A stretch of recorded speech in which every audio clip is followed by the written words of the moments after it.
Our next speaker is Jimmy Nelson. I will not introduce him. I think a lot of people in this room know about him and his work, and again, there is an extensive bio of his in the program. I just want to say a couple of things about him and why have we invited him to join us today.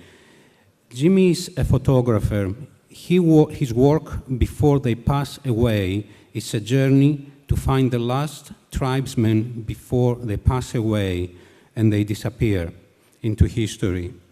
When you look at his photographs, you realize that they're not just photographs. These are very intimate pictures of people that depict their spiritual and their emotional lives. It means that the photographer is willing to engage with them, is willing to find out more about them, is willing to get to know them, is willing to leave himself behind in order to engage them and in order to allow them to open up. Now, we are a philanthropic institution that does international work in over 100 countries worldwide. In many times, we make decisions about people that they are in dire situations, that they live thousands of miles away from us, and we don't know much about them. And we get called upon to make decisions that have a tremendous impact on their lives. And I think it is really important that we understand the fact that if we knew these people better, if we were close to them, if we leave ourselves behind and the criteria that we use that are very different from their own criteria, then perhaps the way we decide whether or not to do a grant would be completely different. And you will see exactly what I mean, I hope, after Jimmy gives his presentation. Thank you. Thank you. Thank you, Jimmy. Thank you for the introduction. I'm counting on you to keep the time going. Yeah, I'm going to, okay, you have to sort of shoot me off the stage. I'm just going to check the cursor, bear with me. Yeah. Good morning, everybody. Stavros, thank you ever so much for the introduction.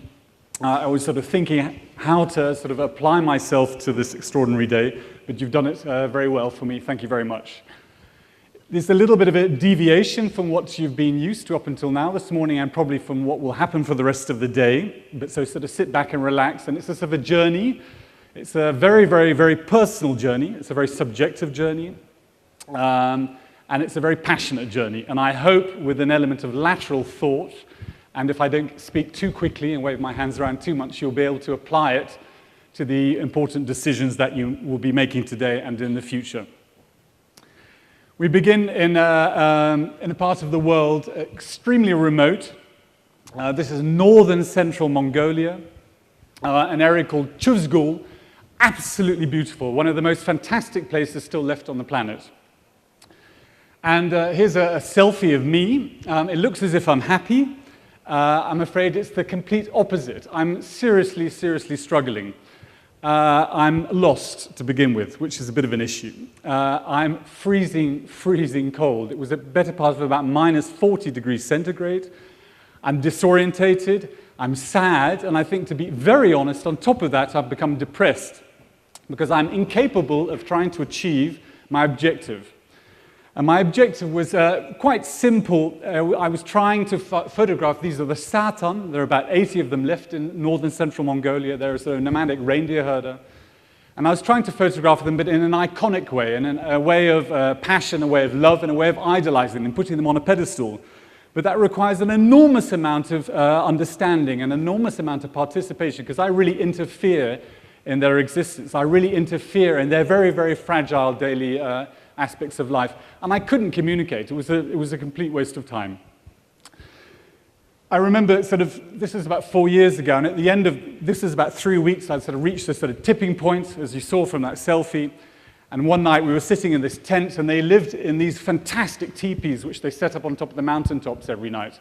And there were about 30 of us in this brigade, and we would all cuddle in together, and minus 40 degrees centigrade, it gets dark. Invariably at night there were storms, and we would all cuddle into this very, very, very intimate, tight community. There'd be a little fire, there'd be old people, young people, children, dogs, cats, and surrounded by reindeer outside. And every evening they would offer me a sort of a rocket fuel, sort of a home brew. I think you could loosely describe it as vodka, but this was a little bit stronger. And I'm not particularly good with alcohol, so up until now I'd refrained. I said, it's okay, I'm here on my mission, I'm here to take my pictures. But on that particular night, I gave up. I said, well, it's fine, let's have a go. So I took a sip, and it was great. Something magical happened. To use this as a metaphor, I don't know whether any of you have ever peed in a wetsuit, that sort of warmth as it sort of descends through your body.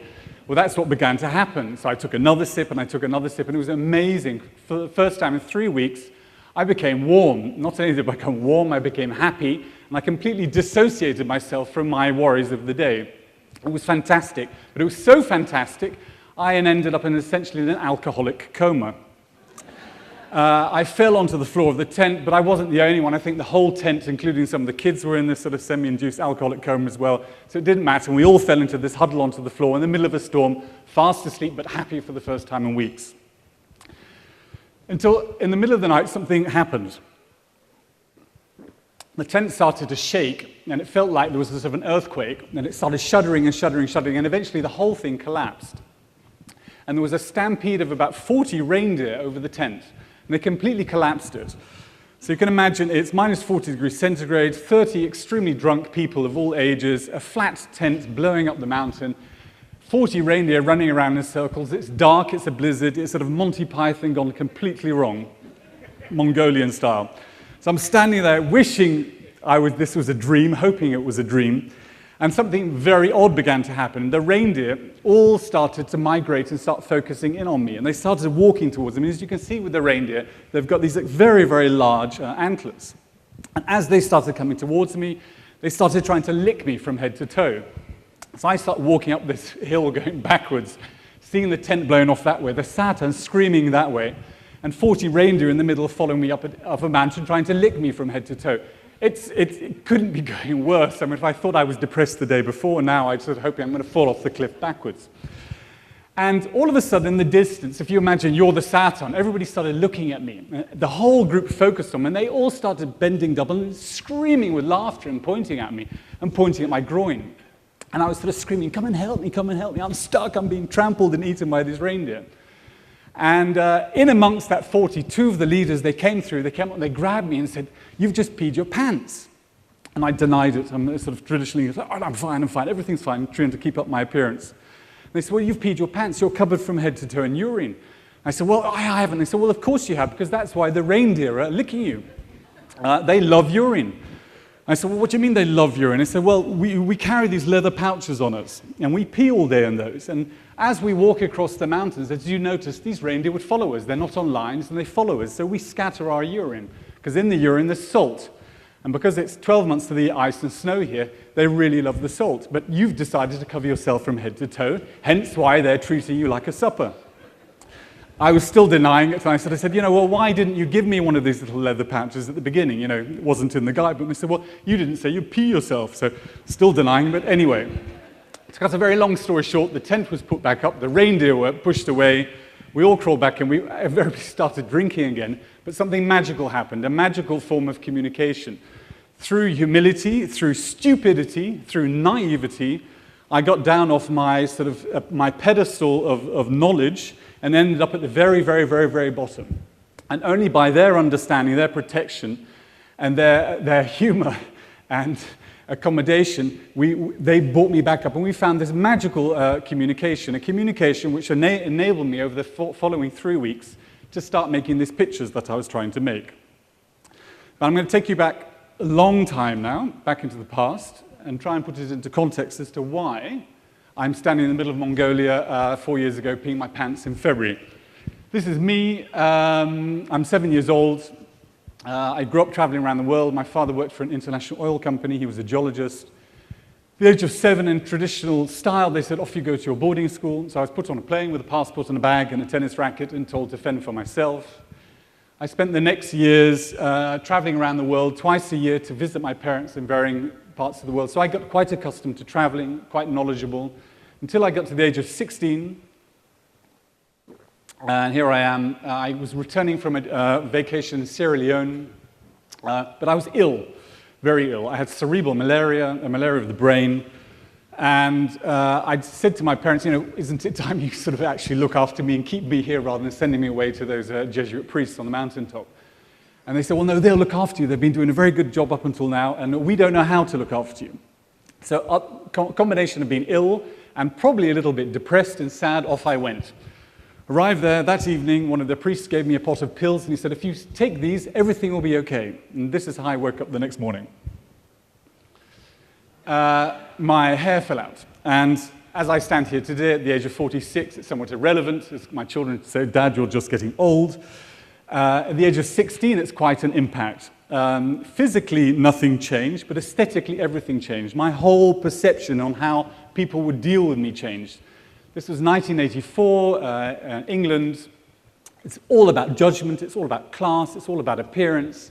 And immediately I was ostracized. Immediately my whole life was turned on its head, metaphorically. I woke up one day and I was treated in a completely different way. And it took me on a journey, a fascinating journey of sort of essentially self-discovery. At the age of 18, I decided that nobody was going to solve it for me. I had to go and solve it myself. So I remember reading Tintin in Tibet as a child and seeing all those little ball boys. Well, they're not bald, they're shaved, running around the Himalayas with red robes on. And I thought, well, perhaps that's where I need to go to fit in. Very basic, I'm afraid. I apologize. So I bought a one-way ticket in 1986, ended up going there, and by default, by not any great intention or knowledge, ended up walking from one end of Tibet to the other. During that journey, I made a few pictures. The pictures were published, and that started me on a career as a photographer. Now, I don't necessarily regard myself as a photographer, although I use photography to enable me to answer the questions I'm trying to ask. This took me to about 4 or 5 years ago when I was a child working as a photojournalist, in between as a commercial photographer. 4 or 5 years ago, this is sort of a midlife moment. My wife would refer to it as a crisis. I deny it was a crisis. It was a moment of self-reflection. And she said, it's perhaps time you go back to the one thing you know, the one thing you're passionate about, the one thing you truly, truly care about, and that is indigenous cultures and tribes. So I set off on a journey which I didn't really know where it would take me, but a journey at a time of my life that I felt, well, I have to start asking these questions. I have to start going on those journeys. It took me to 35 of the world's last and most remote tribes, indigenous cultures. Essentially finding the last needles in the haystack of extremely pure nature, of extremely pure cultural authenticity, and celebrating it in a very basic, in a very, very simplistic, it's not rocket science way. I'm not an anthropologist. I wanted to put it on a pedestal. I decided that these places and these people needed to be shown in a light that invariably we present ourselves in. And a minute ago it was referred to as we love things that are beautiful. These people are beautiful. What they represent is beautiful. And I wanted to share it. Where it would actually lead me to and the answers that it would give me, I wasn't quite sure. Although today I'd like to share 3 of them with you. But 3 of them, they're very, very personal. It's very sort of indulgent. But by pushing myself on that journey, by taking myself to those very obscure, very remote places, by making these extraordinary connections, things began to happen. And there are 3 anecdotes I'd like to share with you. This is in Turkana, Lake Turkana, northern Kenya, probably some of the last and most remote, pure, stunning parts of Africa. And there's a group of people that live here. And I remember coming back and showing this to my youngest daughter. I've got 3 teenagers. My eldest 2 are not particularly interested in me anymore, more in their girlfriends than boyfriends, but my youngest one invariably gives me about half an hour on our return of attention before she goes off doing something else. She said, Dad, where have you been? I said, I've been somewhere. It's beautiful. Can I show you these pictures and these films? So I showed her these, and she looked, and she said, well, what are those ladies doing carrying spears? And I said, well, ladies? Yeah, they're not ladies. Said, of course they are. Look, they're wearing skirts, and they've got long hair, and she saw the films and lots of makeup, and they spend the whole day running around looking in these mirrors. And it got me thinking. I said, well, they're not ladies, sweetie. They're guys. They're guys. They're the most extraordinary guys I've ever met. Can I tell you about them? So she said, well, you've got about 15 minutes, so you better hurry up. So I started thinking, how to communicate how extraordinary they are. And I remembered sharing a story with her. Here they are, the Samburu, as vain as you could ever imagine. But their camels are completely covered in scars from head to toe. And as the journey got on, we got a bit closer, I sort of got a little bit more friendly and the communication started getting better. I remember asking one evening towards the end, I said, these scars, where do they all come from? And they said, well, they come from the lions, as a matter of fact. And then they carried on eating. And I sort of said, excuse me, can you sort of repeat that? They're from the lions? Yeah, invariably the lions come in the evening, go for the camels, and we have to go and chase them. So, sorry, you're sitting here in the evening, the lions come in, they go for the camels, and you have to chase them, the camels are still standing here. I don't quite follow. Can you elaborate? So they started going, they said, well, when the lions come in, which they invariably do because they want to eat the camels, we have to go and protect the camels, so we kill the lions. Now, please forgive me, I'm not advocating the killing of wildlife, but what I'm trying to illustrate is that these Samburu, these very tall, very vain, very effeminate, to the extent that my daughter thought they were women, and they really do spend half the day grooming themselves and each other, are physically capable of when it is required and running off into the bush in the middle of the night with their bare hands, with the two of them, and finding and attacking and killing a lion to protect themselves and their needs. I find that extraordinary, and it's a fantastic form of physical feat. I would dare to bet if a lion came running into this room now, all of us here would run and scream and disappear off into the corners. We would do nothing about it. Yet these two Samburu, this group of Samburu, are physically capable, just with the two of them, of dealing with that. Maybe it's my own issues. It's one about judgment. It's one about appearance. And as I illustrated a few minutes ago through my own personal experiences, I'm still pretty busy with it. But I think these are a magical example of how we have to better understand who we see, how we have to better understand a group of people, and that their initial appearance and their initial wishes may be very, very misleading. And the essence of the photography. I'm trying to put them on a podium. I'm trying to put them on a scale to make them icons, to make them beautiful, to make them proud, to be as a catalyst for you to look further. This is another part of the world, very remote, the other extreme. As when I look at it, I get cold. This is Chukotka. Chukotka is northeastern Russia, extremely remote, probably doesn't get more remote. It's a 13-hour non-stop flight from Moscow, so you really are traveling to the end of the world. That's if you get there safely, like these people obviously didn't. And I had this sort of wild, to be honest, extremely naive, as often my wishes are, idea of finding the last true aesthetic-looking Eskimo. I thought, well, where can they be? So I sort of spent many years researching. It was the Chukchi, and the Chukchi live in Chukotka. So I thought it should be quite simple. I'll find somebody living near there online a few years ago, start communicating. Can you organize for me to find the Chukchi? So I found this Chukchi himself, and he was in the nearest city, and he said, yeah, there are Chukchis here. We can help you. Just come and visit us. So once again, got on my airplane, and off I went. Arrived, and very excited, very cold. I always choose to go at probably the worst time of year. So this again was February, because I want the drama of the landscape, I want the drama of the light, the drama of the climate, the drama of the people living in it, and that invariably lends itself to the photography. So I'm sort of pushing myself to the limits. But I'm I'm very excited. I meet my Chukchi and say, hi, my name is Jimmy, and we've been in touch. He says, yeah, nice to have you. And I said, I'm ready. Where are they? Where are the last Eskimos? And he goes, well, yeah, that's now you're here. It's a good question. We better sit down and talk about that.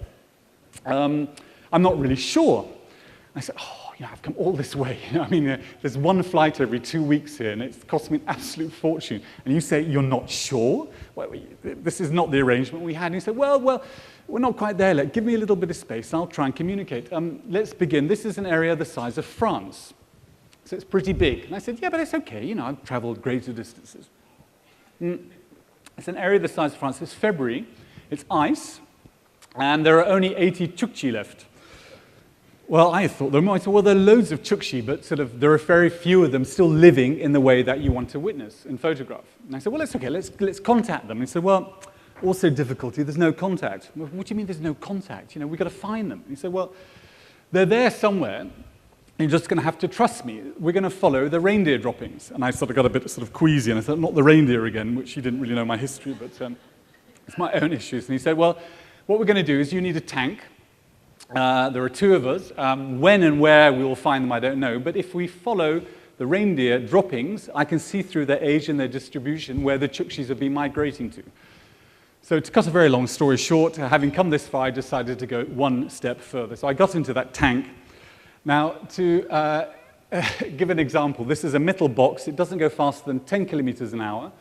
Outside is -40. Inside is a warm -20. This is waking up in the morning.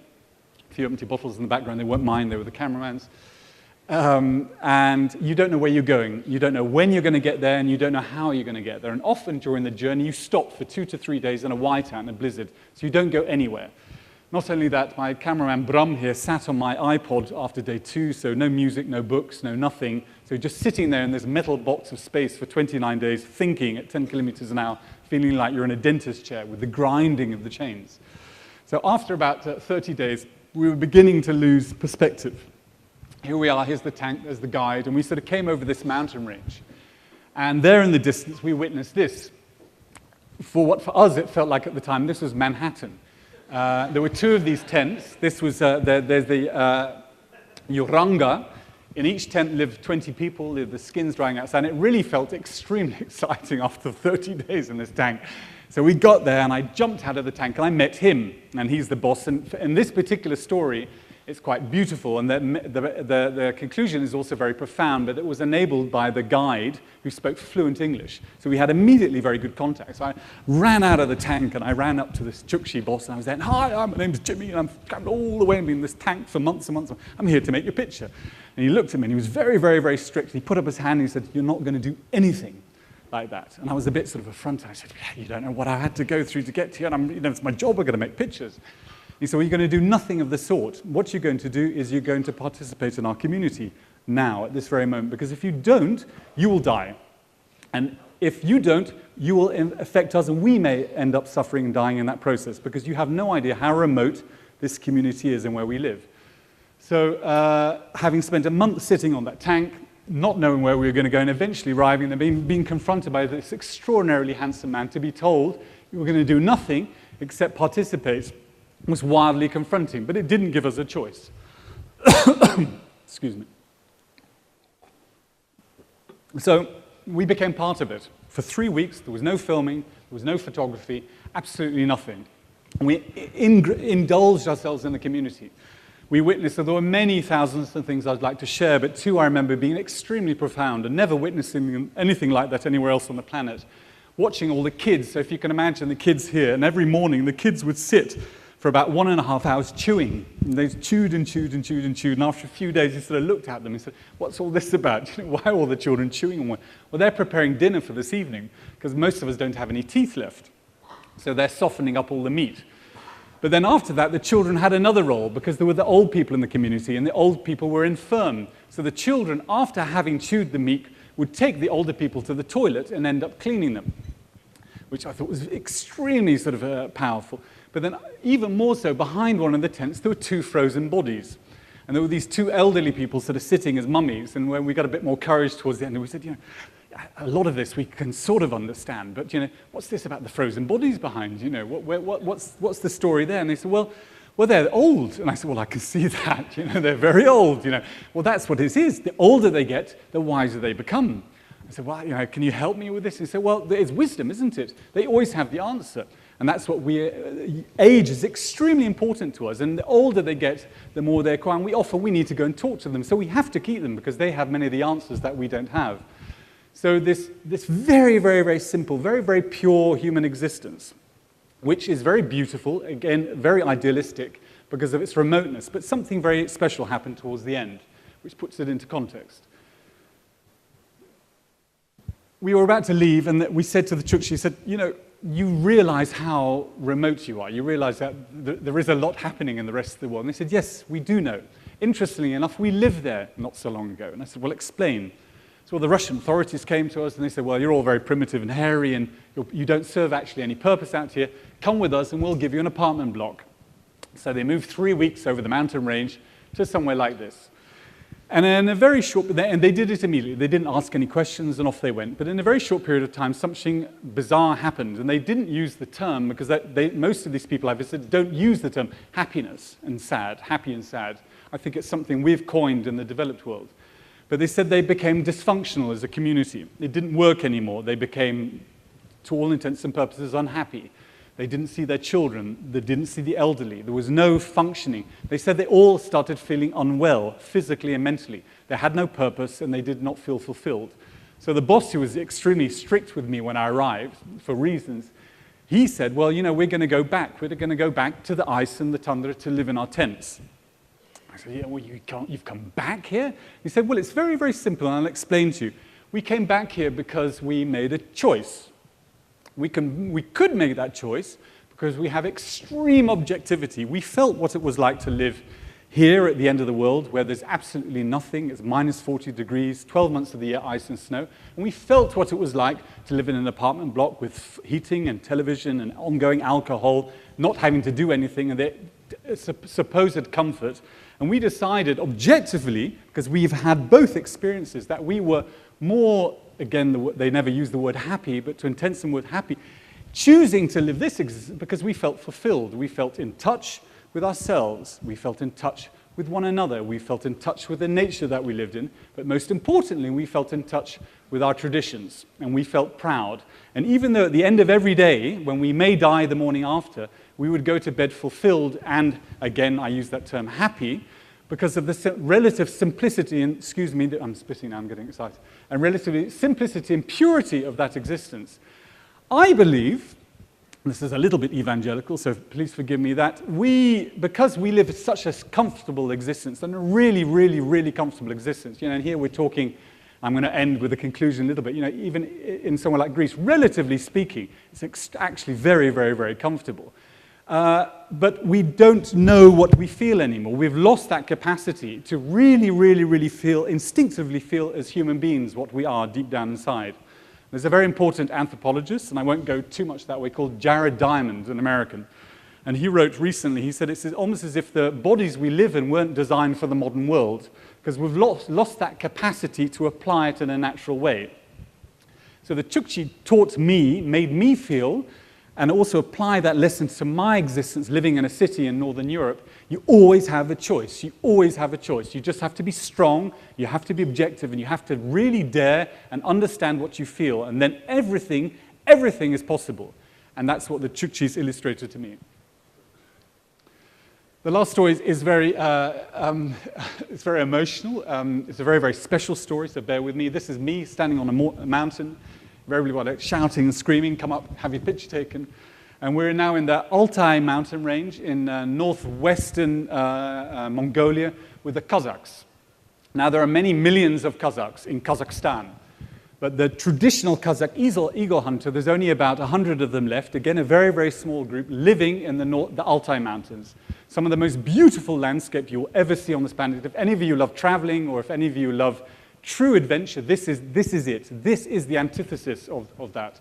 And living there are these people, these sort of Hollywood, extremely beautiful, proud people. They have this stunning tradition of eagles. They get given an eagle when they're teenagers, when they're very young, and they spend the whole of their life living with this eagle. They become one. These eagles are extraordinary. Some of them have 5-meter wingspans. So they're colossal creatures. They weigh 40 kilos. And they become this fantastic symbiosis between man, animal, and nature. And what they do is they hunt around the mountains in the winter months for foxes and rabbits. And it's the most beautiful ballet of landscape and culture. And for me as a photographer, and in a very simplistic way, and as I explained a few minutes ago, not being per se an anthropologist, but purely a romanticist, this is how I view the world. This is what I wanted to share. So I was overly excited. Something like this, every image, the large images I make are directed. I've found this location, it's near where they live, but it's not necessarily where they're standing every morning at 5 o'clock when the sun is rising.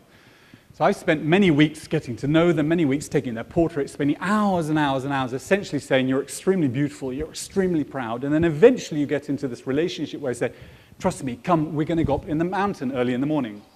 They don't necessarily understand what I'm doing or why I'm doing it. Many of them don't understand what photography is, but they do see a wildly eccentric, very passionate, odd individual, being me, saying, you're beautiful and I want to make you even more beautiful. So one morning we crawled up onto this mountain, 3-hour walk. It's not -4, it's about -20 with wind chill factor. It's difficult, the rocks are very sharp, the horses are climbing up, and we're standing there. and I'm ready to take the picture. I use a very old camera, a technical plate film camera. It's not digital, one sheet of film per time. And I'm ready to take the picture, and I look into the distance, and there's no sunrise. And as you probably noticed up until now, I'm quite passionate about what I do. So it wasn't good enough. I need the sunrise for the depth. This is the antithesis of what I'm trying to make. The picture's not good enough. So I said to them, sorry, we're not taking the picture. So they're looking at me very strangely and still not really understanding, but we end up walking down the mountain. A little bit confused. I spent the whole day going, well, we're going to go up again tomorrow. It's going to happen. It's going to happen. Next morning, we went up again. Again, no sunrise. Again, no picture. We go now. So the Kazakhs are really beginning to back off and think, we thought you were odd, but you've really confirmed it now. One last time, please, please, please, please, please indulge me. I'm getting angry with myself. Perhaps I push my boundaries too far. But the third morning, we climb up onto the mountain, and the sun starts to rise. This is it. This is it. So I'm excited. I'm tired. I'm anxious. I've got that one sheet of film ready to make the picture. So I put up the tripod, build the camera. The wind is blowing. And I'm about to take the picture, and I think, I've got to change the lens. I've got the wrong lens on. So I took off my gloves, went to change the lens, but the lenses are attached to metal plates. Very traditional old. And my fingers stuck to the lens, not to the lens, to the metal plate. So here we are again, me in a problem. So I'm standing there on this mountain, the wind's blowing, these Kazakhs are, thinking, up and down this mountain for the last 3 days, and now he's doing something even stranger. And they're really you can see them looking at each other, mumbling and going, this guy's extremely strange. I'm fine, everything fine, denying it as always, keeping up appearances. But I'm completely stuck to this camera. I cannot move. So there's only one option. I have to remove my fingers. So I took my fingers off, but I left all the skin behind. I don't know whether any of you have stuck as a child, most of us try and lick something cold. It hurts. My fingers were seriously stuck because they'd been there for about 5 minutes. All the skin came off, and they started to bleed very, very badly. And they started to freeze. Not only did they start to freeze, I started to cry. But I didn't start just to cry. I started to sob. I was exhausted. And this was what I was trying to do. And I pushed and pushed and pushed and pushed, and I'd failed. I couldn't make that picture. Why hadn't I kept it simple? Why hadn't I kept my gloves on? Why hadn't I stayed in the car or the helicopter and used a long lens on a digital camera? Why do I make it so complicated? Why do I have to take it so far? And as I was sitting on the floor crying, one of the Kazakhs had gestured behind me. And up behind me walked two of these very beautiful, large, not this lady, somewhat older, big ladies with these big jackets, these big fur hats. They waddled up to me, and they're very, very proud. And I walked over, and I had my finger, I can't feel anything. I want to take a picture, as if they would understand. And then one of them opened their jacket, and she grabbed my hands and put them on her chest. And the other one came behind me, opened her jacket, and they crushed me in this bear hug. My legs buckled, and I sobbed. They rocked me backwards and forwards with these strange Mongolian throat songs. So, again, one of these strange experiences. But I wasn't thinking in any way objectively. I was just crying. 3 to 4 minutes later, some semblance of feeling came back into my fingers. A lot of mess, a lot of tears. And I, again, very, very selfishly turned around, essentially pushed them. I waddled over to my camera and put that one sheet in and made that one picture, which I just showed you. Wandering down the mountain, sort of satisfied I'd got the picture, thinking very selfishly again, and then something happened. It was a moment of reflection. Again, as I admitted a few minutes ago, there aren't many of those. And I thought, wow, something extraordinary has just happened. I touched a female. Now, this is a culture, it's an Islamic culture. It's not a fundamentalist Islamic culture, but it is deeply rooted in its beliefs and its traditions. And the last thing that would ever happen in this environment is that you could ever, let alone look at a woman, but touch a woman, or be embraced by 2 women at the same time, with the authority of the men that were standing there watching and still waiting for me to make a picture, which they didn't understand what a picture was or why I was doing it, and I wasn't even paying them for it. And what I think happened, as I reflect, is by being utterly, utterly vulnerable, by putting your heart, your soul, your physicality, everything you have on the edge and letting it fall off the edge, a contact was made, a human contact between me and them. As I said, I don't pay for these pictures, and I'll explain why in a minute. Most of them don't know what photography is, but they did see this extremely odd person who desperately feels he wants to put them on a pedestal. And by having spent weeks saying you're fantastic, they decided to break all traditions and protect me or help me and enable me in my task. A very, very beautiful thing to experience, believe me. And it happened time and time and time again on my travels. Perhaps not as profound as that, but in a far deeper way than I'd ever anticipated. So these pictures and many other stories became part of a project, a greater project. I published a book, and the idea is that I want to share these people, their cultures, their traditions as iconography. I want to put it in a positive light, a light which we invariably on a daily basis put ourselves in. If we're important in our culture, we light ourselves beautifully, we photo ourselves beautifully, we style ourselves, and we put ourselves on the cover of a magazine. If you take, you take for example, Kate Moss, we regard her as an icon. Why? I'm not particularly sure, but 99% of the imagery you will see of her, she's photographed in a very iconic way. But if you took an authentic picture of her, a way in which invariably these people are always photographed, she'd be photographed with an iPhone on a beach from 100 meters with a cigarette and a baby and a screaming boyfriend and a beer. And a very in a denigrerend, patronizing kind of way. I want to invert that and put these people in a light and on a stage that we invariably put ourselves, because I think they have something to teach us. They have also something to share with us, and we with them. So I'm planning in the not-so-distant future to return to them. I want to show them the pictures I've made, show them the books I've made with a television crew, and start a discussion with them. Who are you? Who am I? This is what my interpretation of you. Was it right? Was it wrong? And try and get deeper levels of understanding, to say that we've spent a long time, many, many years, worrying about the planet from a natural point of view, but we've given very little time to the people who live on the planet. We're the ones who are influencing that. There are places left on the world today that are naturally pure, not only in tradition and culture, but in aesthetic. They must have some answers that can help us, and vice versa, without being patronizing. I'm not going to say you have to remain here naked with a spear for the next millennia. That's not what it's about. They have all the right to develop, but it's how they develop. We must, in some way, start a dialogue and a discussion so we can teach them our mistakes and vice versa. And sort of concluding in a way, and I was sitting a minute ago listening, and why being here, and bring it into the context of youth and perhaps Greece today. And this is a very personal, emotional conclusion, so please bear with me. As you can see, essentially, I've seen the whole world, and I don't mean to brag about that or be arrogant. As from a child, I've been doing it anyway, and I really have seen the whole world. And ironically, I love Greece. I met my wife here by coincidence in the Peloponnese 23 years ago. I have a deep, deep-rooted passion for Greece. It has nothing to do with the reason why I was invited. It's pure coincidence. And I really believe that Greece is one of the most beautiful countries in this world, and I am desperate to spend more time here in the future. It's both naturally, historically, and culturally one really at the very, very, very top. Trust me, because I've seen the whole world.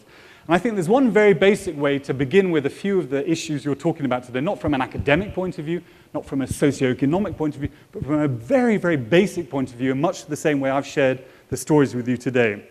It would be a fantastic beginning to empower the youth of Greece in basically in passion and pride. Give them some form of objectivity and reflection to who they are and what they represent and to where they live. And as a very basic beginning, that should set them on the way for some kind of positive future. Thank you very much.